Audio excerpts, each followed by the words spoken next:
Hey everyone, thank you so much for joining us on this special edition of TV Dinners. I have a pretty big topic to talk to tonight. I think I'm surrounded by the right people to get through it. I am going to introduce them in 1 second. I would like to say that the whole reason that I really felt compelled to do this episode is I have an absolutely ridiculous petition to tell you about from at change.org. I don't know how many signatures are currently there. Maybe somebody will look that up, but it's a petition to remake the Resident Evil series on Netflix. It is absolutely a ridiculous idea. It if you look at not necessarily the comments on the petition, but the comments that came in via Reddit, the comments that came in on a whole bunch of other message boards, the real problem that fans seem to have with the remake of Resident Evil on Netflix is there are too many black people. It is too woke. There are too many changes to the Resident Evil game to make it a good TV show. We've already covered on TV Dinners the idea of game show to TV series and what kind of makes it effective, and what we all decided was a little bit of, hey, do something different for us, give us something interesting to watch, don't just make it the video game. Here we have a group of people who seem to be hell-bent on making the video game the TV series. It's really super ridiculous, but at the heart of it, I think, is a really good conversation, which I started to see maybe it kind of opened my eyes a little bit during the Star Wars. I'm so sorry. I wish there was a better way to say this, but the Star Wars shenanigans around Ben Kenobi's backstory and the let's just say the casting choices for everybody, including a little 10-year-old girl who people said was not doing Princess Leia justice. That one person was too black to be. Why are there black people in space? Was one of the comments that I saw. Just ridiculous stuff. But this sort of gets at the heart of what I think keeps happening to a lot of fandoms around, especially in our culture. And what we can kind of do, maybe we'll get to some answers about what we can do to help alleviate some of that toxicity. I am, of course, talking about toxic fandoms.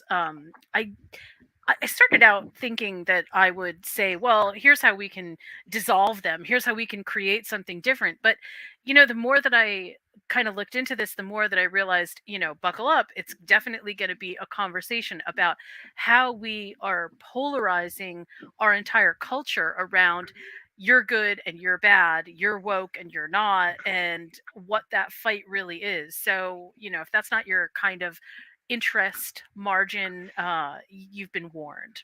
We're going to talk about Hannibal. We're going to talk about Star Wars. We're going to talk about Star Trek. We're going to talk about Peacemaker. We're going to talk about a bunch of both good fandoms, I'm going to put that in quotes, and a bunch of really, really toxic fandoms. I'm going to give all my guests a chance to give me their ideas, and hopefully we will at least untangle some of the very difficult issues that are surrounding this. So, without further ado, I will introduce my panel. I'm going to start basically from my left to right. Josh. Josh, how are you tonight? I'm doing absolutely fantastic. Wonderful. Thank you so much for joining this conversation. I have talked to you about this before, and I feel like you've got a lot to contribute. So, thank you. No, you're welcome. And now I'm going to hop over to Betty. Betty, how are you with your wonderful view, which I see the sun is now fading at least? Yes. Great. It's very relaxing. I'm in the middle of the woods. Nice. We're glad that you have stable internet in the middle of the woods. Thank you Yes, for joining us it's too. great actually. It's in a cabin. And I know you actually have some interesting takes on this too, in both other media and in the media that we're going to talk about. So I'm really excited to hear what you have to say. And Tori, how are you tonight? I'm doing good. How are you? awesome. And Tori ran for a very long time a huge group with The Walking Dead, and I know can attribute some of the traits that we're going to talk about tonight to parts of her group as well. So I'm excited to Absolutely, hear. absolutely. Very excited to hear what you have to say. So let's start off with just sort of each person give me an example of what you think is both a toxic fandom and then a non-toxic fandom, or it doesn't have to be non-toxic. Sounds ridiculous. A fandom that you think does it right, that doesn't alienate other fans, that makes kind of room for a lot of different disagreement without everything melting down. The first person who says the Snyderverse is going to get kicked off the show, so nobody better say that. Again, I'm just kidding. I was Okay, going to Josh. say that. Oh, I'm sorry. I'm sorry. I was just going to go from left to right, so Josh, give me Okay. what's your take? Well, that was going to be my answer. I'm just joking. You can actually talk about the Snyderverse because I think that's probably one of the biggest that there is. I think their numbers are overestimated, but they certainly are loud, especially when it comes to wanting to hashtag restore the Snyderverse. The only issues I have with them as a group is one, they're wanting to restore something that to me really wasn't good to begin with. So there's that.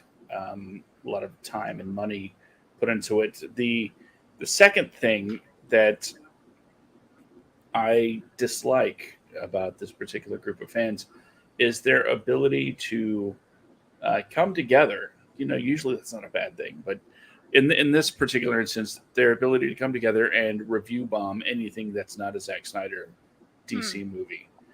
And the thing is, they don't actually have to. Okay, it's not like they're breaking box office records or setting the critics' worlds on fire. It's Right. just no reason to do this. But as far as a fandom that I think does it right, a couple of them come to mind. One I is based on a property that I love very much, and that's the Orville. Yeah. It's kind of still in its infancy. Only Yeah, what it's a three good four show. seasons, but I think they're doing it right. And anybody that doesn't like the show isn't whining about the show, Right. Right. and they wear their message on their sleeve. So everybody that wants to be there is there, and everybody that wants to show up is welcome. Excellent. And what about you, Betty? I'd say the bronies are doing pretty good, right? Oh yeah, they're always doing super good. I actually The think that the bronies actually, just not to sidetrack, but the bronies have distant cousins now. And those distant cousins are the minions that show up at the movie theaters. They're dressed up as you don't know about that. Okay, never mind. We'll save that for another day. Uh I there's a actually do know about that, but weren't they like not, aren't they supposed to be Nazis? Yeah, that's what everybody says. I mean, it's like there are scary times when you hear things about the way that fans interact with media, and you're feeling like, well, I'm not getting the full story, or oh, there I must be mean, something more. to be fair, look at it. It's not. It can't be considered much weirder than Rocky Horror Picture Show fans, right? That okay, wait a minute. I'm gonna call a little bit on this one. The difference is when you show up to a Rocky Horror Picture Show, absolutely, there's mayhem. And it's expected mayhem. I dare say that's actually part of the performance art of the media itself. What doesn't happen is there is no shaming for not participating. There's no lines that get drawn where other people are telling, like, well, you didn't bring the right this, you didn't say this right. That the levels, I think, of gatekeeping are completely different. And it's much more, hey, come as you are and get involved. To be fair, I As didn't know there was a gatekeeping for looking like a minion. it's weird. Honestly, it's this is a topic all by itself, but it fits here because although it's adjacent, it's definitely people can take over fandoms pretty quickly. And I think that's where I was going with this. Betty, can I just get you to tell me first what you think gatekeeping is? Because I feel like we should get that straight first. I would say taking ownership of something, like what you think about this particular subject is correct, and there are no possibilities for something different. Right. So, and I do want to just make sure that everyone is sort of aware that when we use the term gatekeeping, that we really are using this term as the cultural, narrowly defined term here, where a group of people, yes, absolutely, take control of the entire narrative and say, well, this belongs to us, and therefore nothing else can happen. And that is ridiculous, and no other art media really allows that to happen the way that especially TV and movies allow it to happen. So I just wanted to throw that out there. So I'm sorry, I didn't mean to sidetrack you. Please give us your toxic and non-toxic fandoms. I'm actually going to go way back to the 90s for my non-toxic. I'm going to say the Xena fan base was actually really great. They did it right. So I was 12, and it was a big thing with the lesbian community, and so it was very inclusive. I was like a 12-year-old, and like somebody won this Xena poster, and she gave it to me because I was a child or whatever, and she wanted the fans. I think another one is Chuck. Everyone that's a fan of Chuck seems to be like really like they just really like the show, which makes sense. It's pretty goofy. I've And heard that too. Yeah. and then strangely enough, even with the thinking of Yvonne Strahovski, whatever her name is, the Handmaid's Tale fan base seems to be do pretty well too, but I think it's maybe a progressive thing. Well, you know what? We're going to get into that actually, because the hallmarks of what generally tend to make fandoms inclusive and work dynamically together without a lot of gatekeeping and without a lot of very, narrow-minded thinking tend to be both a little bit more progressive, but B, tend to be women at the center. The inclusivity tends to come from women, as everyone needs to be involved in this group. And I think there are some notable exceptions to that rule, but by and large, that does seem to be how the narrative gets taken control of, if you will, in order to make it more inclusive. But there, like I Right. said, there are some notable inclusions. Okay, so we lost Tori again. Um, okay, I'll tell you mine. The one that I have just absolutely melted over, and it only has one season, but I absolutely adore it, is Good Omens by Neil Gaiman. Now, it seems silly for me to say, in one season, how can I know so much? The levels of fan support and the fan support of the show are just so over the top. I mean, the Twitter universe surrounding Good Omens is one of the most awesome places on the planet. It's just beautiful. Um, and I think for me, one of the most toxic has to be Star Wars. As a kid, and remember, I'm older than you guys, so bear with me. But as a kid, I grew up watching Star Wars in theaters, right? I was not old enough to see the original Star Wars in theaters. That came a little bit later, but I did see The Empire Strikes Back in theaters, absolutely. And I have this personal investment in it. like I feel like it's part of my childhood nostalgia. I love it. And every successive Star Wars that comes out, sometimes I like them, sometimes I don't. Sometimes they build on cool lore, sometimes I feel like blah, what are they doing? But I never feel like, oh, I want to exclude other people from experiencing different versions of the Star Wars story. I genuinely want people to feel the way that I felt about it. So that when I see what happens in the Star Wars fandoms, oh my God, it really I'm this is not hyperbole. It really does break my heart. It really makes me so sad because there's a whole generation of kids that are growing up seeing this that will no longer be able to get to kind of what made Star Wars really great in the first place. And that was honestly the reaction by the audience at large to it, which is just it is really sad. But the and it sort of, it was brought up again, like I said, with the Obi-Wan backstory. It was brought up even in Mando, which, God forbid anybody not love Mando. But, there's these Star Wars purists out there that nitpick the idea that the Mandalorian should even be a story in the Star Wars universe. Like, it's just really oddly specific.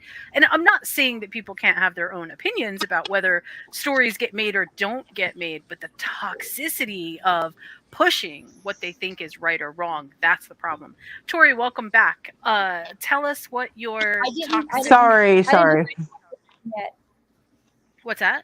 I didn't do my toxic one yet. Oh, I'm sorry. For some reason, I thought it was bronies. Go. Tell us Oh what it no, is. I don't know anything about them. No, I would say the toxic one I would choose is musicals. Oh, Musical right. theater. And like I tell you when I say I just mentioned that I do not like Meryl Streep singing. She can do anything. I don't want her to sing. I get trashed.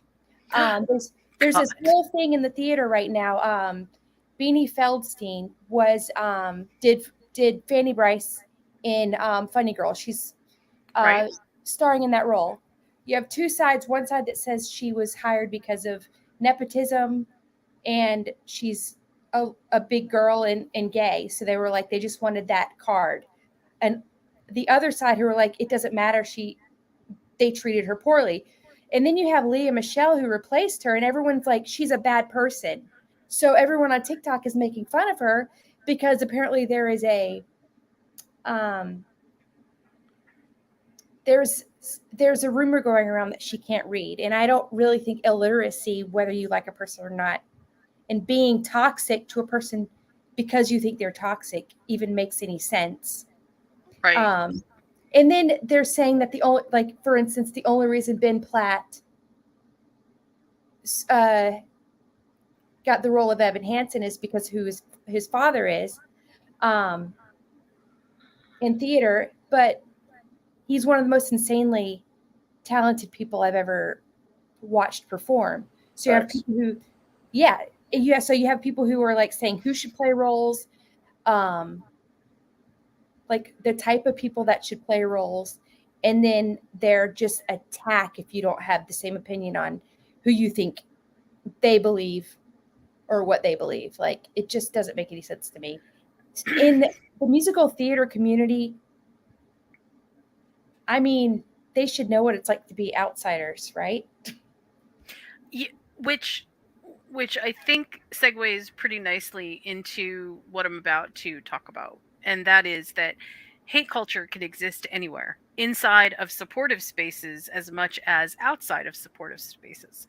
The idea that we create um, a hate sphere in order to somehow bolster our own opinion is a really real thing, and it's keeps gaining traction again and again. It's like organically liking something is not enough. We have to come up with reasons why we dislike something in order to prove that what we like is better. And it's an odd argument to have because it is sort of it's hollow at the end of the day. It doesn't mean anything. And secondarily, um the hate by itself, or this overemphasis on why you personally think that something should be the way that you think it should be becomes less opinion, and it starts sliding into what we were talking about before, which was the gatekeeping, which is, look, there is a very narrow sense of what is acceptable and unacceptable. And so, Josh, I'm going to ask you this question because I think you might be able to answer it in a Go for it. way that if, that I definitely don't have perspective on. I don't know about Betty, but okay, so I was thinking about you because I was thinking about how I have seen this blow up in WWE culture. Hmm. And the nature of WWE is pitting one side against the other, or pitting teams against each other's, or, sort of having this whole. Speak to me, if you could, about what you think that kind of is and why, or how you see parallels. Well, one, I think it goes back to whenever there is a binary nature to any entertainment or anything, actually, there's going to be the toxic fans that claim my side is better.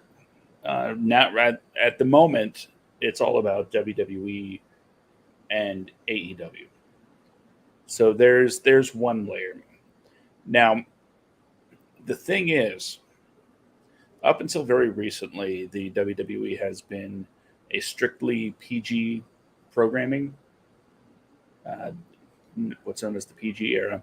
And this also split fans in that community because there are those older fans that say, the Attitude Era was best. It wasn't. And this kitty crap has to go. Well, that's an opinion. But to knock people, their livelihoods, and everything that they do just because, you're not getting a gratuitous amount of TNA, it's disheartening to the actual product itself because the WWE has been bad for years for other reasons, not because of a lack of more adult content, even though that's the direction they're going now.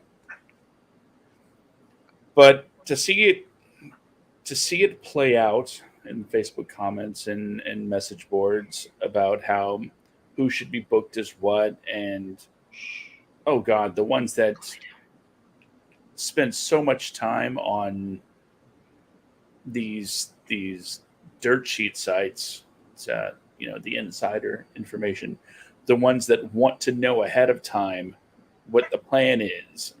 Roman Reigns, he's gonna drop the title at SummerSlam, and then in 16 weeks he's gonna get it back, but only after the storyline where he runs. One of my least favorite things about fandoms in general is the fact that people keep trying to push information out there, and nobody can just sit back and enjoy the product anymore. So, do you think that there's a parallel between the way that, and this is what I guess I was trying to get to, do you think there's a parallel between the way that has unfolded, which I do think is kind of like almost a necessary evil of that particular entertainment piece, Hmm. and the way that it's happening in television and even to some degree movies as well? Do you Oh yeah, see any yeah, correlation? yeah. It's how do okay.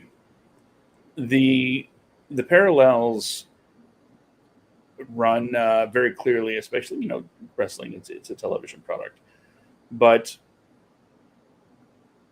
the things that I see most when it comes to crossover language in these fandoms is hyperbolic language. Everything's just straight up the best, the worst, and Mm, it's a universal thing. right. And it is very, very much in line, wrestling fandom, toxic wrestling fandoms, especially very much in line with other properties, Star Wars, video games. It's all there. And it's almost a running contest at this point to see who's the worst. Who was it So recently that said recently Star Wars is the Definitely you, Josh. I think I just said that too, actually. worst? I am the worst. I actually don't know anything about wrestling, and I still know that people are complaining about The Rock's daughter not being the Pebble or something because Oh, she's going to have her own yes. identity. Yep. I didn't even know she was in wrestling or that he had a daughter until people were bitching about her name. Yes. Which is absolutely, from the outside, hilarious, right? Get so pressed about it. Yes, yes. And honestly, oh, okay, so I guess this is a good time for this sort of intersection here. So one of the problems that I have with a lot of toxic fandoms, or the idea of toxic fandom in particular, is that a lot of the comments are patently racist or patently misogynistic or patently ridiculous to the point that it's just calling themselves out for having this opinion. And honestly, it makes the entire fandom look really bad. But I Similar to digress. the misogyny going on in the chat where the person says, "Can women shut mouth? I want speak, Josh." Yeah. See, there, that's perfect. Like perfect examples. TV So dinners. so much so. Okay, actually, Excuse let me. me move into this line of thinking, right? If someone were to tell you this at a dinner party, or you were hanging out at the park, or you happened to run into some friends at a coffee shop, and they started to say to you the things that we know are the toxic fan comments, right? I feel like most of us would be aware enough to say either a wow, you've really gone off the deep end, what's going on with you, or we would say, hey, this is really inappropriate, let's trash this. Uh I will say one thing. So I actually lost a friend because they kept saying that Idina Menzel was um, majestic, and I was like, she's more like bohemian. Like I wouldn't say a person is majestic, and I was like, maybe Kristen Chenoweth, but like it just didn't fit. I literally lost a friend over that. um was this in person or was this online? Yes, this was Was in in person. person. This was a friend. So okay, so Oh, and they kept trashing the Demi Lovato version of Let It Go, which I didn't think was great, but I was like, you don't have to trash the woman. And right. they were like, I've had enough. This okay, so two separate things here. One, this sort of illustrates what I think happens more often than not and why things get fractured. It's because having a differing opinion means you have the wrong opinion. It's not that you have a differing opinion, it's that your opinion is wrong because it's not my opinion. Or Right. it's not the opinion of the fandom at large, therefore you cannot be in the fandom. And as a girl who grew up in the Dungeons and Dragons, you're a girl, ew, get out of here. It was not Stranger Things. I mean, it's fun to look back at that and go, oh yeah, look, girl power. It wasn't like that. Guys actively tried to push you away, both from unless you were the girlfriend of someone that was in the group, chances are you weren't going to get in. Like in the Little Rascals. It is, yes. It was really, really, it was just terrible. The He-Man women's Nerddom, people being nerds nerds by and large are incredibly gatekeeping people. They absolutely have like their own little niches carved out, and it kills me to say that because I consider myself to be pretty nerdy in almost every aspect of my life. But it bothers me that having differing opinions, and specifically I'm talking about art. Okay, so I'm not talking about having a differing opinion about whether the earth is round, okay, because that's different. That's not, even though people still have differing opinions. oh good lord, I that's a show for another day, but that's not a differing opinion. That's, I'm not accepting the facts. But if you are talking about art and the many interpretations, the many beautiful ways that we are allowed to express what we feel when we see different pieces of art, of which television and movies and books are a part of. it's it's almost incomprehensible to me that you would come up with a line that there's only one right way to see it. And sometimes that has to rub the wrong way for me, because sometimes I'll hear people say things like, well, I see it this way and it's completely contrary to what I think is the real message, but I let it go because, okay, you read the art, you watched this series, you saw this movie. That was what you walked away from it with. And no, I don't agree. And I'd love to have this conversation, but I'm not going to make you feel like a moron for it. Right? I'm Right. not going to tell you that you can't have this opinion. That's where I think we end up with a lot of problems. Now, Well, I'm going to say, I think that I want to say that I think that when we personally identify with something, especially when we don't have a lot of outside things outside of our particular thing that we like, you feel extremely, it feels extremely personal. So if somebody insults it, then it feels like you're being attacked. well, and there is a difference between saying I love Star Wars or I love Rey and Finn as a storyline, and everybody else going, "Oh, I hate Rey and Finn as a storyline." Right. But And then like, and if you think, I mean, if you think about it, these things are meant to be shared, and people are supposed to like have a differing opinion. But if people are continuously like, if they feel something is deeply personal and they feel, oh, people have, they're going to tend to keep it, and they're not going to actually like share how they feel about something. And I think that's also kind of a tragedy. I mean, right. Pink herself, it's like when she writes a song and somebody will say how they feel about it, she's like, I like that there's different interpretations. And I think that would be helpful if we would just allow other people to have their own interpretation. Okay, so let's get to the heart of why sometimes these things happen. One is definitely that the power of the internet is awesome and gives us a lot, but it also acts as this incredible static filter behind which we all get to hide. And because we get to hide behind that static filter, we don't have to be necessarily responsible in a way that we do when we are looking at someone directly in the eye or in close proximity, or share the same friends and have to deal with the fallout of having, such wildly toxic kinds of opinions, or not even opinions, but wildly toxic assertions about things. And I mean, I'm really talking about the toxic stuff. I'm not talking about, again, if I go back to I'll use the Supernatural one. Supernatural ran for many years. I mean, it's one of the biggest, longest running fandoms that there is.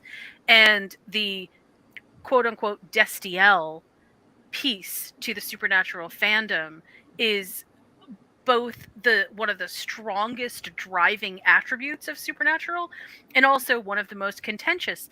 But people don't cannibalize each other inside of the Supernatural universe for having, maybe they say that they don't like it, and maybe they say this is ridiculous, that's not what it's supposed to be, and what, it's fine. Okay, that you're allowed to have those opinions.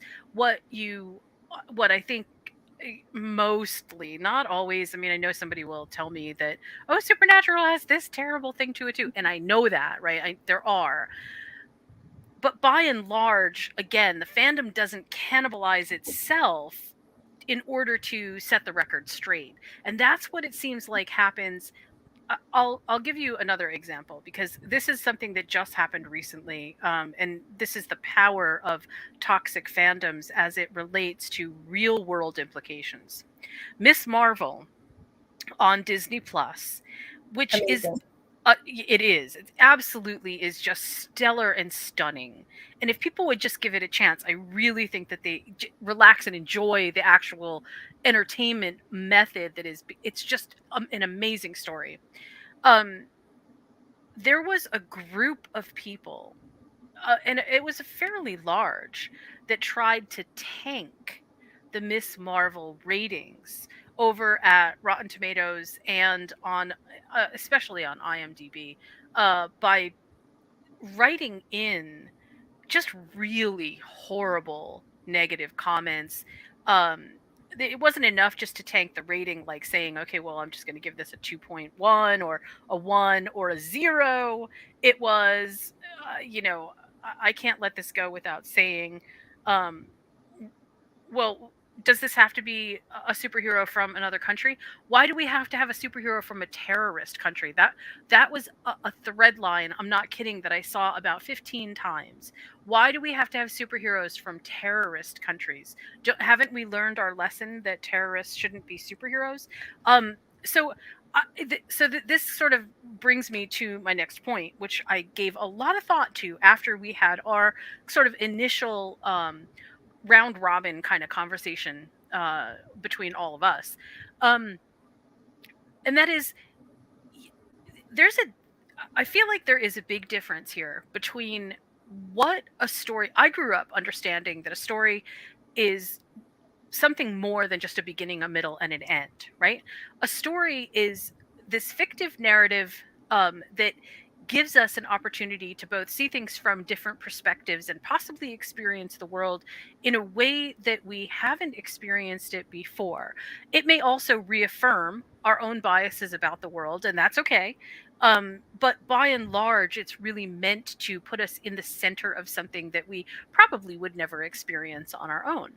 But at Um, this, but that example of Miss Marvel, mhm. like, you have grown ass people bullying children and teenagers on the internet, Yes. like, just because they're still children, teenagers, and human beings, But and but you're going the to bully them. but the usually, and this is what I saw with Miss Marvel, the opposition to, hey, we're, yeah, maybe it seems like we're bullying, is we're trying to protect the next generation from making the mistakes that got all of us into trouble. And when you press people on, well, what trouble was there? It was, well, 9/11, of course, the terrorists. Like it's a nebulous sort of threat that exists, and this is one example of one thing in one fandom, okay?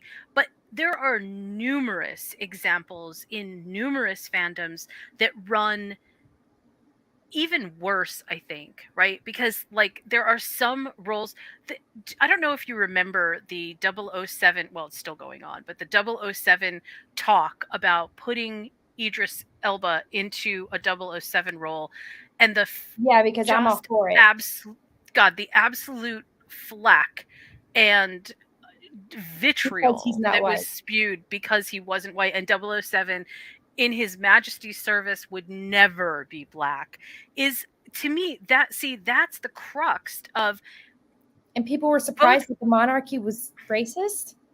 well, both the gatekeeping in that sense, and also the ability not to see inclusion for what inclusion is sort of this is why we keep missing the point. This is why toxic fandoms keep proliferating, because I don't feel like the people who don't want toxic fandoms around understand how to how to basically, I mean, I'm going to use the word dissolve, but it's not just dissolve. It's, you have to understand something from the inside out before you can begin to tackle what the problem is in order to solve it. And this is one of those situations where it's not just that people don't want to see a black person in 007. We have to call this for what it is. It's that racism exists in fandoms, and if Well, that's not allowed in your fandom, then you have to call it out for what it is, not say, oh yeah, you're right, Idris Elba is too tall to play 007. but if we're considering it, instead of saying it's the fandoms, it seems more like it's the type of people who are drawn to the types of fandoms. Like, you have Swifties who are basically Nazis and worship her. And then you have, like, the other side who are, then the other fans. So it's like, she's not a Nazi. but because has blonde hair, blue eyes, Nazis like her, and it maybe like certain types of people are drawn to certain types of things.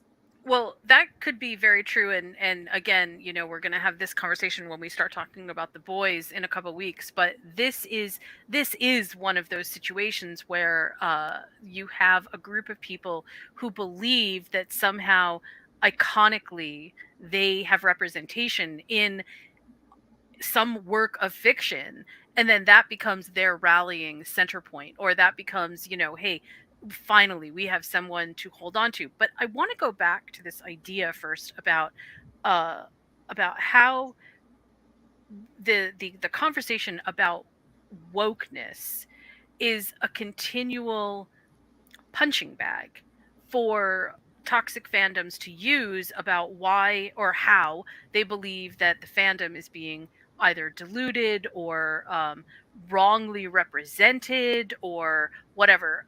Josh, I'm going to ask your opinion on this. Of Mhm. all of the shows that you've seen, have you seen that before? And sort of like, what's your idea about why that seems to happen? Why? What seems to happen in particular? That toxic fandoms in particular seem to rally around the this is too woke. Why are you trying to make this role a queer role? Why are you trying to make this person who's white in the fiction black now, or that kind of thing? Well, just to put it simply, it's a lot of people afraid of change, and they're seeing everything about their world change, so they're trying to cling on to everything from the past, which is, of course, the opposite of progress. And it's funny. Just to pop in a little analogy here, there is quite the circle when it comes to those who use you know woke terminology and those who claim to be very religious. And if there was ever a palette swap on any historical figure or fictional character, depending on who you ask, it'd probably be Jesus. Okay, that's a good point. Yeah. And I mean, fair, simply enough, they just do not want to see us gays. Like, Well, they disagree with it, so they don't think that other people should have to see it.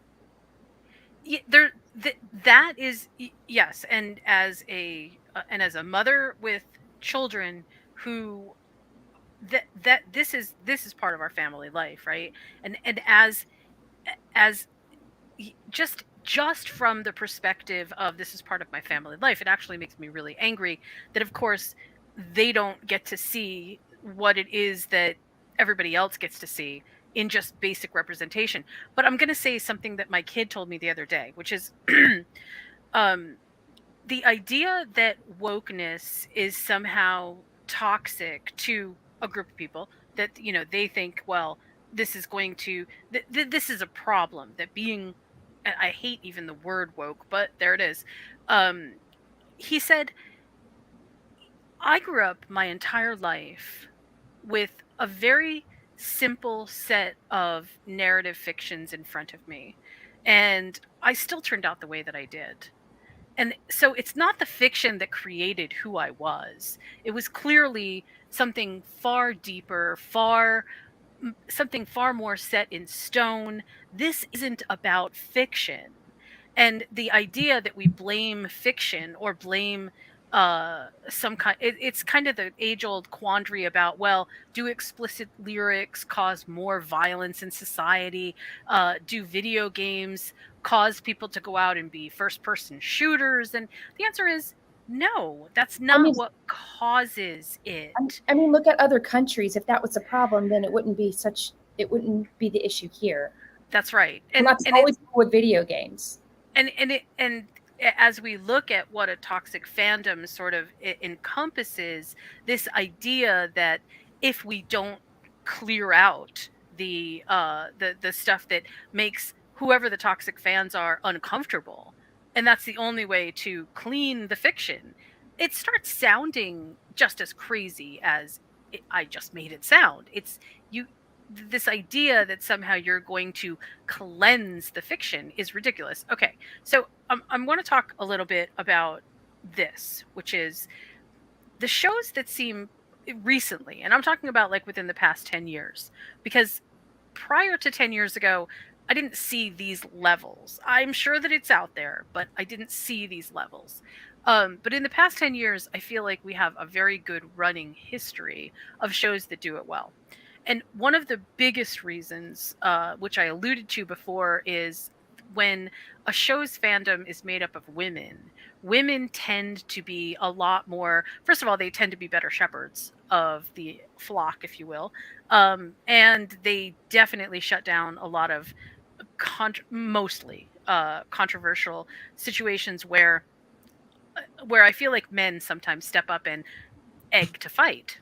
But then the second piece of that is the actual showrunners, the writers themselves, and when they contribute to the fandom and shut down the garbage that's around it, either and I mean it can be the showrunners, the writers, the actors, whoever it is that is directly involved, when they have an input and a say, it empowers the community to rally around them instead of rallying around the hate and leaving it nebulous so that we never know.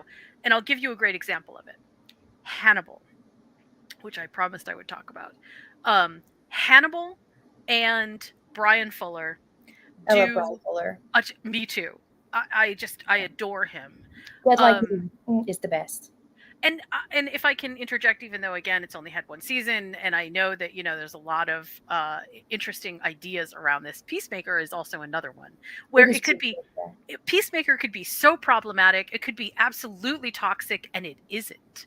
And one of the biggest reasons that it isn't is because James Gunn really gets involved. He shuts conversations down when they are obviously wrong. He contributes his own sense of, well, this is what was happening, this is what here's some answers to some questions that you have. I mean, the clarity is really phenomenal.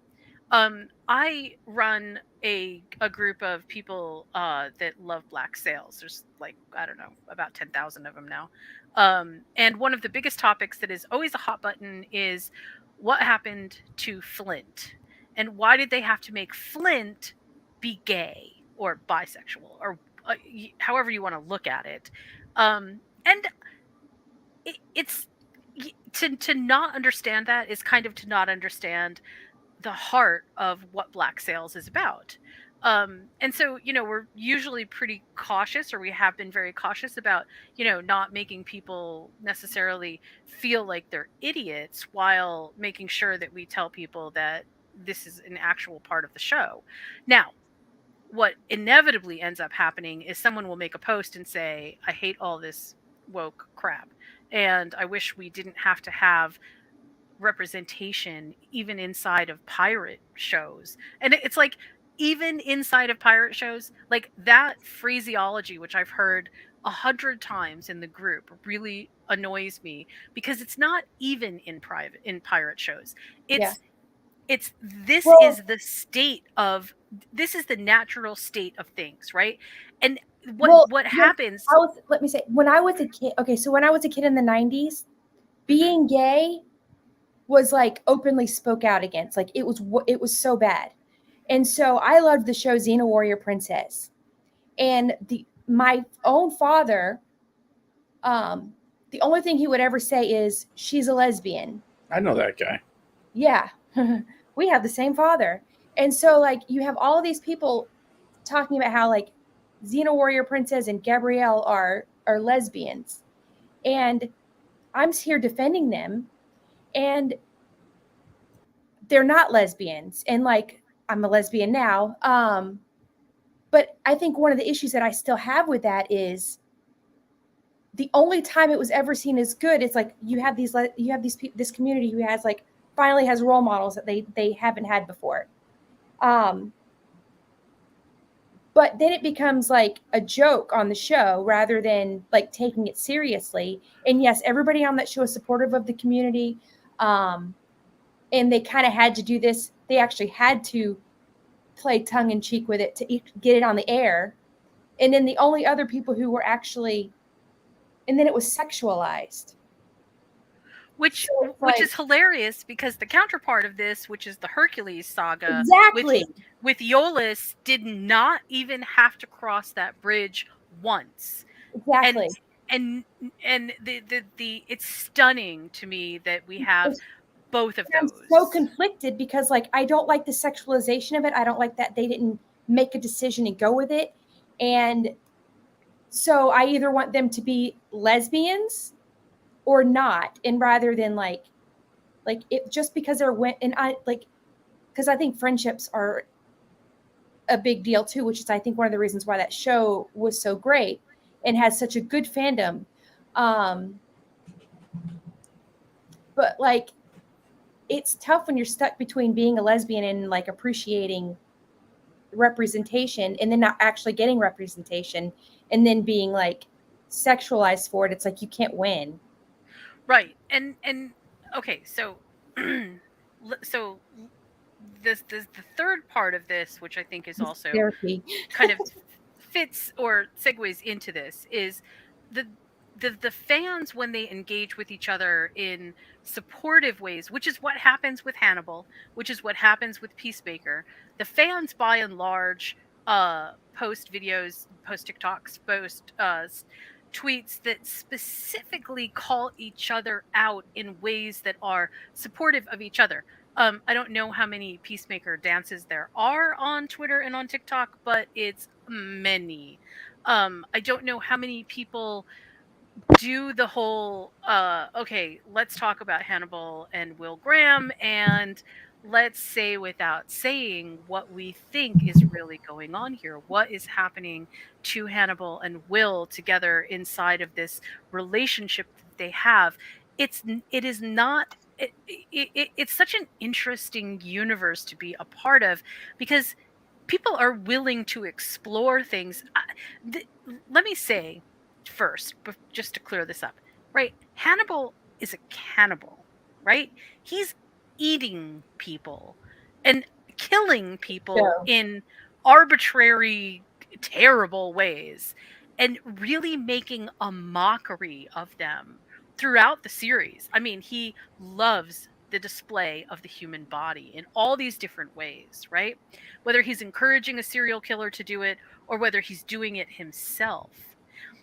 And the thing that the fans coalesce around to say, you know what's really horrible about Hannibal? The way that Will Graham and Hannibal look at each other. I mean, it blows my mind that what we're talking about as the descent of indecency is Hannibal and Will having knowing looks between the two of them, when clearly that isn't even a part of anything until much later. which is But actually that dynamic was actually one of the best parts of the show. indeed, and the idea that that's the thing to pick a fight over instead of saying, yeah, Hannibal is just a despicable person because he's a cannibal and a serial killer.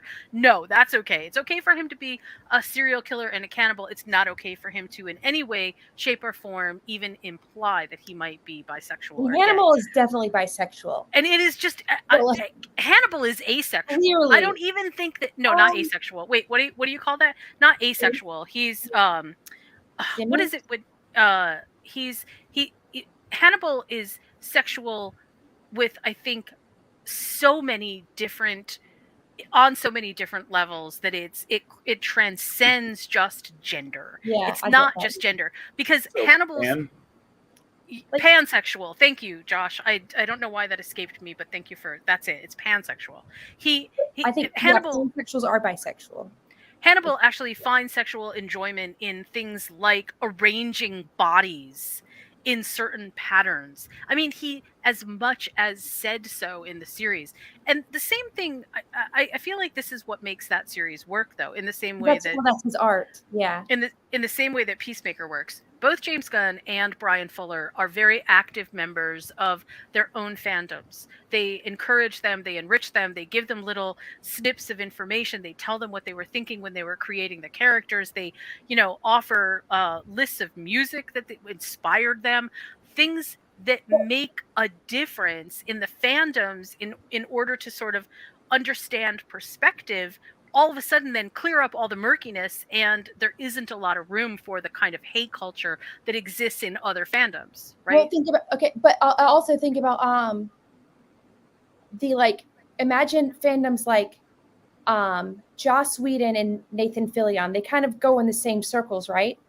Mhm. But then you have Nathan Fillion, who everyone wants to hug, and like I literally, like, Dr. Horrible, he plays the jerk or whatever, but like everyone loves him. Right. The Firefly guy. But then you have Joss Whedon, who also was very involved in the fandom, and then you find out later, like, how toxic it is. So then you have all these toxic Joss Whedon fans, and then you have all these Nathan Fillion fans, and then they're like circling each other. But That's but kind the of difference but the difference is that Joss Whedon did not and still does not uh interact with his fans in a way that is he community did with Dr. inclusive. Horrible. He did Well, with Dr. okay. Horrible, and I was actually, that's why I was a little surprised. Like, Yeah, do yeah. you think so that's there is an example, although God, I really hate to give any kind of accolades to Joss Whedon because No, I wouldn't give him accolades, but like that was my introduction to him as well, because I wasn't a Buffy fan or any of these other things. It was Dr. Horrible, and then you have Neil Patrick Harris, Nathan Fillion, what's her name? Who I actually can't remember her name, and like, so likable actors, and then at the time, and see, even Nathan Fillion still says he had nothing but good, like a positive experiences with Joss Whedon, but at the same time, he's also a white guy. Well, see, this is okay. I don't mean to break it down to such simplistic layers here, but this is part of the issue. The issue is you can have a good experience in a fandom or with a director or with an actor or whatever. You can have a good experience. And that's fine all by itself. It's the layers of things that begin to add up that create that toxicness, right? So it's not just a single event, it's not just a single issue. It's unilaterally these things come in, or I shouldn't say unilaterally. Ultimately, the issues begin to stack. And as those issues begin to stack, the toxicity level rises to the point where there isn't really a way to get out of it because it's too multi-layered, because there are too many things going on. It's But not you also one have thing. a leader who is probably like not toxic. Like, you have to be able to respect the person you're following. Correct, which is one of the reasons that I think that to go back to what we were talking about at the beginning of the podcast, the Zack Snyder issue is so important, because Zack Snyder doesn't step up to the plate and say, stop. Okay, this isn't the way that I want my work represented. All right, this was my artistic vision. I'm glad that it's out there. Yeah, I've got all of the, well, I'm not saying he would say this, but yes, he has all of these problematic issues with actors and his relationships with others. And okay, so we can sort of compartmentalize some of that and just say, okay, so the work stands for itself. But instead of doing that, silence is sometimes a green light to Yeah. continue hammering these really false things or really disgusting things because someone is defending you, right? So I see why showrunners don't want to step into the fray. I totally get it. But at the same time, then you become a victim of your own acquiescence, and that to me seems like it is a big problem. Going back to I wanted to touch on another series that I really love, which is incredibly, I hate using this word as an adjective, but I can't think of a better one. It's incredibly masculine, right? It's got very male energy in it. It's called The Mayans. It's the sequel to Sons of Anarchy. The Mayans is about a motorcycle club. They are they regularly do business on both sides of the border. They handle a lot of uh, really tough questions like immigration, treating people as second class citizens, you know, really huge over the top levels of violence. And then all the other stuff about, you know, being drug dealers and basically running a violent motorcycle. But then there's also the other pieces, which are interpersonal relationships, being the father or being the son in a relationship that is, you know, filled with secrets and riddled with problems. And it's good. It's actually really good. The fandom doesn't do the things by and large that other fandoms do, which is sort of pile on despite the fact that it is hyper masculine. Um, they don't pile on the ideas that women can't be a part of this, or, you know, because you're a woman you wouldn't have any idea what it's like to be in this group, or they don't do that. They're not exclusionary. And I credit actually the actors in the Mayans for their very prominent social media windows, because when people are watching what they're saying to each other, and when people are looking at what they say as their characters' motivations, they're they're shutting down a lot of the garbage that would come from that. And I love that, because that is, I think, one of the aspects of sort of quelling toxicity inside of a fandom. And I can't happen in every fandom. Not every actor or group of actors can be so engaged on social media. It's clear that these people have a vested interest, and probably it's contractually in the, you know, if you're going to be part of the show, this is what you have to do. But it helps. It really helps. You know what? You know what fandom I'm really proud of the Harry Potter fandom, because after after what's her name came out as being a turf, like um The fans reclaimed the the fandom. fans literally took it over and like pushed J.K. Rowling out. Like Yep. like she wrote it and created it, Yep. and they pushed her out. They took it back, Right. and then they still like it while being able to explain the issues with it. This is what I was trying to get to earlier, and I'm glad that we're going to kind of, you know, end in this arena, because this is what I think is the most important message to have, and that is that no fandom has to remain toxic. And the Harry Potter fandom is a perfect example of a fandom that has come a full 180 degrees from this is where we are, oh, this is terrible, to nope, we're not going to allow that, and the diversity here is too huge.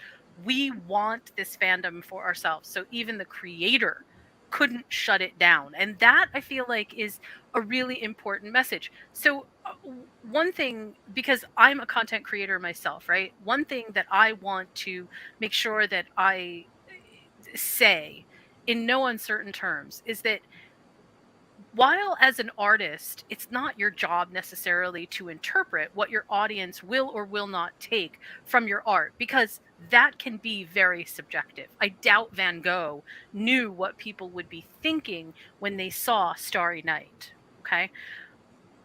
But it is still your responsibility as a content creator to do everything that you can in the moment that we live in to, at the very least, shut down the more toxic ideas that are coming from whatever work it is that Well, you can say what it's not, even if you right, can't say thank what you. it is. Yeah. And I think that is, it's such an important aspect right now, just in the space that we're in. I listened to a podcast the other day about how this moment in time is such a unique moment, and I feel like everyone who lives through history believes that each moment that they are living in is a unique moment in history. And it's always Um, the worst one. And it's of course, I mean, when the barbarians were at the gates of Rome, which is a ridiculous idea, and not even, it doesn't even begin to tell history. It's just an image that is full of, it's just not even real. But that, it's charged, it's supercharged. And the moments that we believe are hey, this is, we're just at such a pivotal point. Okay, so we all believe that each moment that we're in is a pivotal point. I'm sure in the Civil War that they thought that they were at a pivotal point too, and they were. I think what sets us apart right now is we are in the middle of a booming set of technology advancements that are giving us massive reach. And much like kids who all of a sudden get every freedom under the sun and don't know what to do with it, there are no parents to sort of correct us and give us proper guidance and say, hey, maybe this isn't the right thing to do, or let's have a philosophical question about this or that. And instead we are just sort of running with free reign all over stuff, and in this country saying, well, you can't tell me what to say because First Amendment, First Amendment, First Amendment. And that's not what it's about, right? Coming together and coalescing around certain ideas is a lot more about understanding that where we are as a culture and where we are as a society also has importance. So representation matters. Understanding that hate culture is not something that we want to tolerate matters. Y- Being able to have private enjoyment of things that other people may even find problematic. If it's These are not situations where other people necessarily should create issues where there aren't any, I guess, is kind of the bottom line. But overall, I think from the toxic fandom point of view, the only way that we will deal with toxic fandoms is to understand that the technology that we have and the reach that we have right now is just so unfettered that we don't have a good handle on it.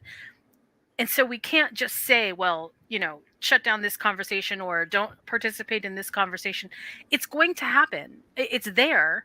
And we just don't have the tools yet to be able to deal with that. That doesn't mean that we shouldn't keep asking the philosophical questions, which I think are really important, which is what can we do about toxic fandoms, or how do we want to interact with them?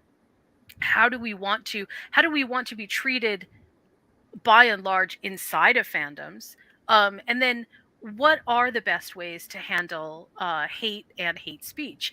And those questions should continue to keep going on and on and on, despite the fact that we can't shut anything down necessarily, but also look to ideas.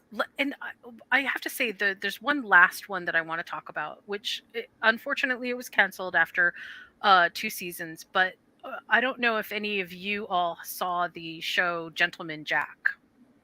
Did you see Yes, the it's show so Gentleman good. Jack? It's very good. Okay, Yeah. so in the US it didn't do quite as good as it did in the UK. In the UK, and partly I think because it was a BBC production. But in the UK, it was extraordinarily popular, and people wrote testimonials about how Gentleman Jack had saved their lives. They thought that they were completely alone, they didn't feel empowered in any way, and they saw Gentleman Jack and realized, oh, you know what? This is actually based on history. There is a precedent for me to have empowerment. I can feel the way that I need or want to feel, or do feel. Just this is just the way that I feel. Um, and not feel a sense of guilt or feel a sense of shame or feel that like there aren't any very strong role models for me to look at. And remember that the Brits do tend to look at lineage and history a little bit different than we do, so it really was very important.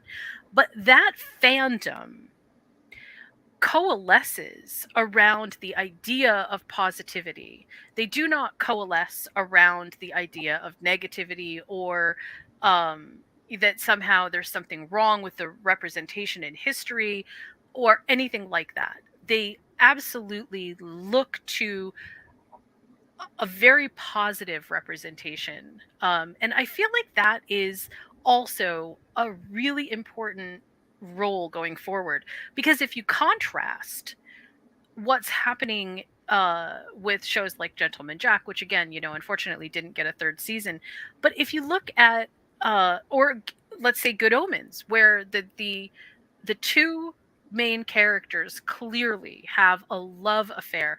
I'm not It doesn't have to be sexual. But they love each other. It is so strong. That's positive. There's a positivity that belongs to that. If we allow people to continually pull the negative into our conversations, that's when things get derailed. So instead of defending the negative by saying, yeah, but that's not how it is, by turning the conversation into, hey, here's what I saw, and allowing people to then comment on the thing that you saw, it does actually help. It turns the corner, turns the page, whatever, however you want to say it, um, so that there isn't the emphasis and the onus on the negative, and it's on something that is positive. It's a lot harder to comment on things that are positive when it's almost human nature to comment positive with positive. It is You know, also human you know what? nature to comment negative with negative. You know what? I think that's probably one of the reasons why I've been so like stuck on Chuck lately. Other than the fact of being in love with Ivan Strahovski. Like you have all of these relationships. The entire show is built around like Chuck and how he like interact like um Sarah Walker is the character. Like Hmm. from the beginning, like obviously you have to have the tension. They can't get together. Can they get together? Are they going to? But you like never really had a doubt about how they felt about each other. And then you have him and his best friend, and you never really had a doubt about how they felt about each other. Um, and then you had like his sister and like all these. So it was like this central character like softened people around him and then like brought all these people together. So I guess in a sense, like if you have a character that brings people together and like you see how they interact with each other, I guess you're going to want to kind of be like that person or Right. and part of it. and I do think that that does work for some fandoms, and obviously it doesn't work for other fandoms, because there will always be fandoms where the central protagonists are either anti-heroes or have Dexter is a great example. I mean, Dexter is like one of the best anti-heroes I can think of. And of course that is going to be always an issue. But Yeah. if you underscore that Another with Yvonne the show, by the way. yes, if you underscore it with the need for coalescing around who Dexter is, maybe not even why he is the way he is, but just the absolute brilliance of creating a character that is dealing with the mundane while also dealing with the absolute ridiculous, over the top, he's a serial killer, is actually really, it's a cool idea. It's the fans that get together and say, hey, I really like this. Well, One on the underside, you also have this character who's like struggling to connect with people, and he has like you can connect with that. So I guess there also has to be a piece where you can connect with, or it's just a serial killer. I'm gonna throw something out here for Josh. Tell me, do you know what the fan site AO3 is? Never heard of it. Okay. So there is a website, and I would love to get your opinion on this, because I feel like this is also a part of this conversation, and then we'll wrap things up. There is a fan site that deals with fans who write fan fiction. And specifically, fan fiction tends to either normalize relationships that are not that don't exist inside of the universes in which they were created. Great. Yeah, there's all kinds of different pairings. There's all kinds of, because people want to see other people fall in love with other people, and it's crazy interesting. Um, but here's my question to you: when people are encouraged, which I feel like they really are on most of the fan fiction sites, when people are encouraged to write or express, make videos about, have podcasts about different fictive narratives, do you think that that helps, or do you think that it erodes the conversation? Because I've heard it explained both ways. Well, in my opinion, I think it helps. Yes. Anything that isn't to the detriment, and I mean actively, going against something or trying to gatekeep people, is beneficial to a fandom and a product as a whole. And I have a couple of kids that absolutely love fan fiction, right? The oldest especially is big fan of the whole Destiel headcanon and will Uh-huh. fight you Who? if you say otherwise. Destiel. It's Dean, who is Dean Winchester, and Castiel, who is the angel on Supernatural. And Okay. the two of the there's three of them really. It's Dean, Sam, and Castiel, who sort of become this very tight group on Supernatural. And there's Dean and Castiel become very close. The shows with groups and group dynamics, they seem to have um the good fan bases. Generally, except for shows which do sort of break that mold, like The Walking Dead. And part of the reason, if I could just circle back to one thing before we go back to fan fiction, because I would love to get your opinion on this too, Betty. Part of the reason that shows like The Walking Dead create such toxicity is because, once again, even though we had an actual show, The Talking Dead, right after The Walking Dead, and they broke down the narratives. They I used to very watch that. carefully, but they very carefully skirted any major discussion point that might be problematic, that might be controversial, that might be. It was all very much just straightforward. I don't even want to call it fan service, because it wasn't necessarily fan service. It was, this is the most antiseptic version of The Walking Dead that we can give you. And it didn't give people the opportunity to ask or interact with the show in a way that I think fans wanted to. And so they developed all of their own little niches. And then those niches started to fight with other niches. And that's where the problems came in. So anyway, so Betty, tell me what you think about fan fiction. Um, well, I have a funny story. I don't read fan fiction, but when I was a young girl, and let's go back to Xena, I came along a Xena and Gabrielle post, um, and sexual things happened, and it upset me because I was like, they can be best friends, and so my mom wrote the author of the fan fiction to tell her that she should not have done that with Xena and Gabrielle. Oh And my while I god. think that's pretty hilarious because like this was a grown ass person like writing whatever they wanted, like I can see why that was important to them, because this is something like in terms of, say, for the sake of the conversation, lesbians who do not have representation.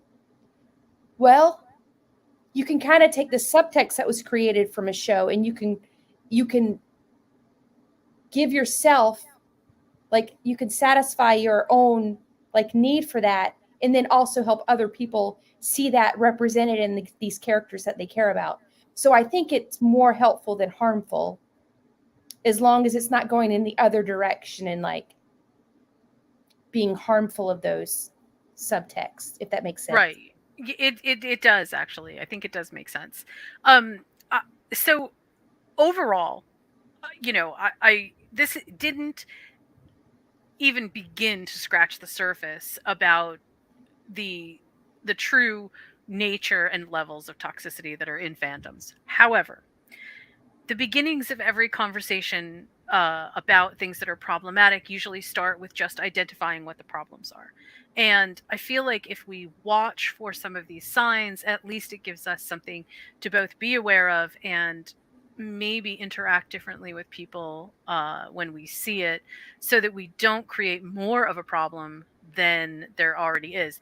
I know this is not new advice, but if somebody is hating on something, and honestly, to me, the worst comment sections are YouTube. And for just a brief second, let me explain something without. I'm sure Facebook. everybody realizes it, but yeah, right. And I'm sure everybody knows this, like, in their head someplace. Everybody has an idea of this, but let me just say it out loud so that we're paying attention to it. Algorithms are a thing. And algorithms do not take into consideration whether something is right or wrong. It just looks at your behavior and what you're looking at. So TikTok. oftentimes in a well-meaning, situation where you're like scrolling through comments and interacting with people that are, oh, this is terrible because, and then you write something and go, no, it's not terrible because, the algorithm sees that you are paying attention and posting into the more toxic levels of comments, and it will keep spitting that out for you as suggestions, not because the algorithm wants you to engage with it, but because it says, well, you did engage with this, so of course you're going to want more of it. That's what Facebook, Google, Well, TikTok, that's TikTok is like literally is famous for that. right, Because yes. you people commenting, I hate this, and they're like, please stop commenting. You're going to get more of it. You're dumb. Hmm. But so on TikTok, I don't really see a lot of people. Like I don't see the Republican TikTok, but Facebook, I see Republican Facebook. And there are different methods of algorithm, well, there's different ways for the algorithms to aggregate information across platforms. So what is happening on TikTok is not the same as what's happening inside of the Google sphere, right? So, and what you are ending up with is sort of an amalgamation of all of your past behaviors. So this is about the only thing that we have control over, which is our own behavior, right? We can decide how we want to interact with certain things. It doesn't mean that we're going to be free from it, because the algorithm is still going to pick some stuff up, and we're still, but I think my point is, like, there are some things that we can do, and then there are things that we sort of don't have control over, and yet we can still, by basically interacting in positive ways in areas that actually do matter, affect those. We want to increase the visibility of those discussions instead of propelling the negative discussions. I mean, this is something that happens on Twitter all the time, where somebody will tweet something and then 18,000 people offer a reply to that tweet, and without realizing it, they have propelled that tweet into the stratosphere because they are commenting something that's negative about it on it. But still, how many more people are now seeing that information simply because everyone is piling on to try to say, no, that's not true, no, this is, it's an insidious method, but it works, I right? think we should I think we should mention the badassery of is it Linda Hamilton who was Wonder Woman? Oh, yeah. Whenever they did something for, who was it, Josh? Who did Wonder Woman, the TV Linda show? Carter. Linda Yes, Carter. Linda Cardle. Thank you. When there was a post that came out about celebrating Pride Month, and said Wonder Woman was like bisexual or something, and the whole fan base blew up. Like, she's not a lesbian. Like, she's not bisexual. And Linda Carter was like, yeah, she is. Like, she's been a member of the community and like part of that since the creation. And I thought that was really amazing and really shut people down. So it's also going back to the part where you were saying the creator of the, like, setting a tone. Right. Yeah. because I've heard people say things like this: just ignore it. If you just ignore it, then it'll go away, because if you're not paying attention to it, then it won't. But that's not true. That really isn't true. It's not. There is enough hate on hate on hate that it does self perpetuate. I think the way to get around that, or the way to drown it out in a way, is to create enough positive spaces where the positive spaces are getting more attention than the negative spaces. And That's that's honestly, I think, the only, or not the only, but it's the biggest line of defense. And part of that is content creators offering their own take. And then the public can decide whether they want to accept it or not, as in the J.K. Rowling situation, where the public said, no, we're turning our back on you. So, no, you don't get to have this voice in this fandom. And that's okay too. Once you put your work out there as a content creator, your job is done. it's You know, theirs now. Yeah. yeah, right. It's inside of the fandom ethos. And when I say that content creators should elaborate on, what the characters were doing, what they weren't doing, again, you're putting it out there into the ethos, if you will, that this was your intent. But then the public still gets to decide on top of that whether this is what they want or whether it isn't. And again, positive spaces matter. So when you are having discussions, the discussions need to be centered inside of positive spaces. I know Inclusion. this.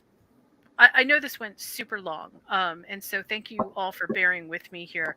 I do want to say one more thing, and the last thing, which I'm going to ask you both to just comment on real briefly, is, and right now, especially in, I'm just going to label it the West, we are at a bit of an inflection point with what we like to call culture wars. It's not new. The long lens of history teaches us that this is something that happens periodically, in a very similar way to, the tick-tock of a pendulum swinging back and forth. We just have these periods in history. We're really not unique. Not I mean, of course we are unique, but we're not unique in the long lens of history. And I just wanted to get both of your sort of closing comments on how you think we can better handle, especially fandoms in serial dramas, and some of the harder hitting stuff that's on TV, um, that can make a positive difference. So let me start with you, Josh. Give us your closing ideas about how we can make this a better, more positive space. Well, excuse me. The first thing I think is to make sure that any admins or moderators actually start getting rid of toxic people. Hmm. I understand some people that they might feel they're being stifled. Well, you know what? Sometimes people don't deserve a platform. And if all you're going to do is talk about how much you hate something or how much, something is just awful because of, representation or, anything other than the merits of the work itself, then perhaps it's time to start shutting down a few voices. But what people can do to avoid this this banning, and I think it's something that everybody should really look into trying to do, improve your language skills. Hmm. Everything's either the best or the worst. Everything's either winning or losing. Nobody wants to concede a point. But if we used the right words to describe the things we want to describe, rather than, as I said before, relying strictly on hyperbole, I think more people would be open to a productive conversation about art. If we got rid of the this is the worst thing ever, no, no, because you know cats getting hit by cars is still a thing. That's far worse than this TV show that you don't like.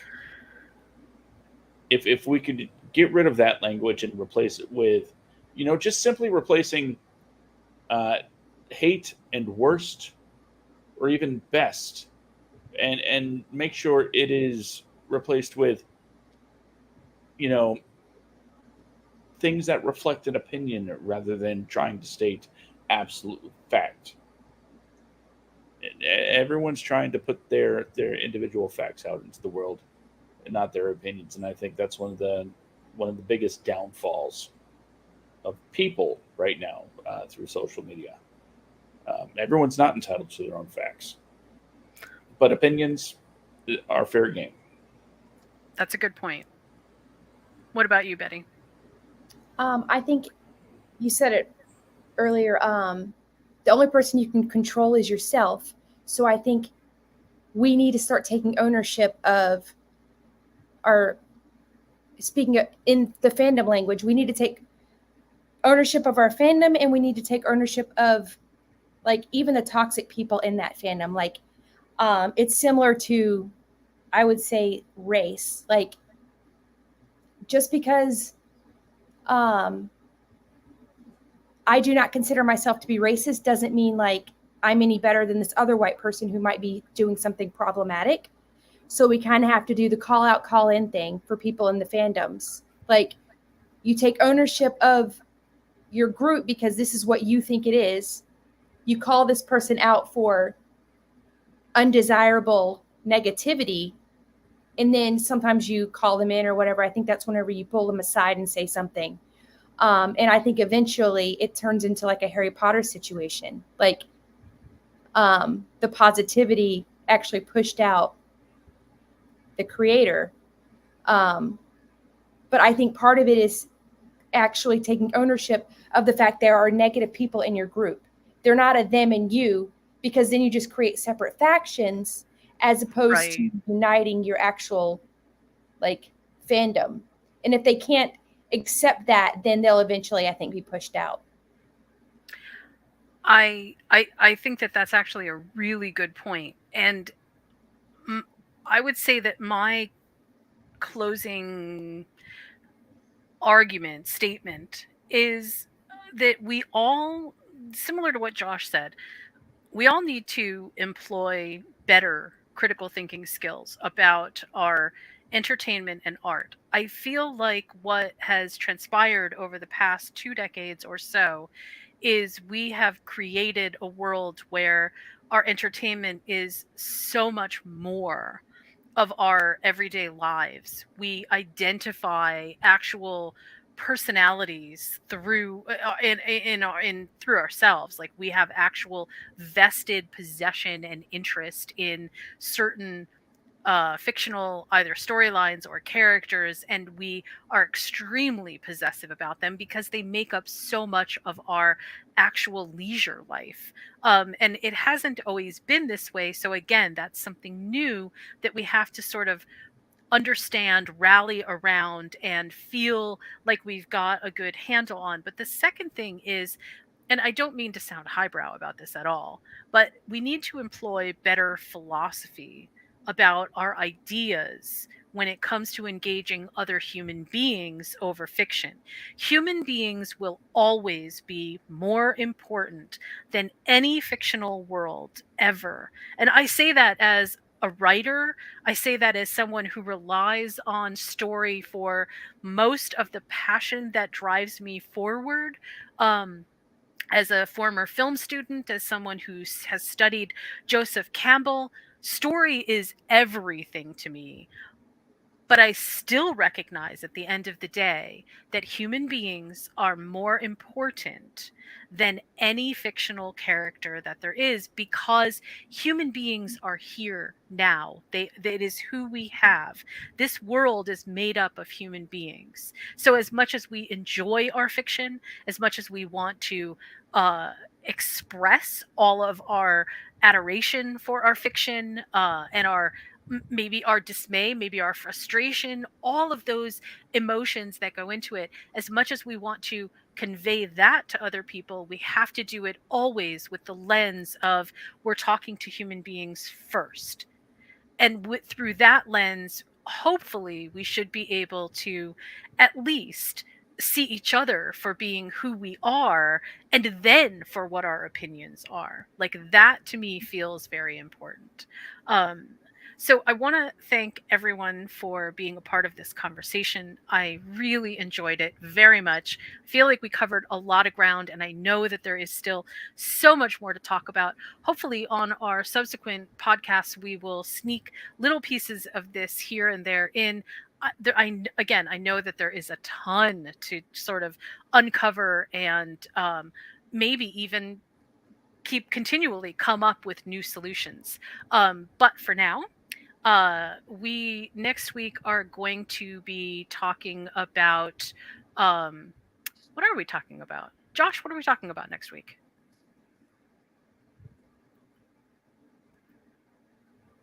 Did we decide on TV Now and Then, or are we doing? I believe it was the upcoming shows. Oh, are we doing? We're doing coming soon shows. That's right. Coming soon, and then Now and Then. Okay. So coming soon is, there's a lot of stuff that's on the horizon. I don't, I'm not even sure if I'm ready league to of have their that own. discussion. There is so much that is happening right now. There is so much that has already been greenlit. And despite the fact that we have all these reports that Netflix is laying people off and streaming services are cutting back, you understand that when you hear things like that, that's really, it's not representational of what content is coming to streaming platforms. Because remember that a lot of the stuff that is being greenlit now is part of their 5-year plans. It's part of their bigger production efforts. It's things that have already sort of been in the pipeline for a while. And trust me, there is a lot of content that is coming to our small screens as well as our streaming services. So I'm really excited to talk about some upcoming stuff, including The Lord of the Rings. Really excited to talk about that. Okay, so we will see you next week. Hopefully, we will get Tori back online. Josh, thank you so much for being here. Betty, thank you so much for being here. I really appreciated this conversation. Have a great night.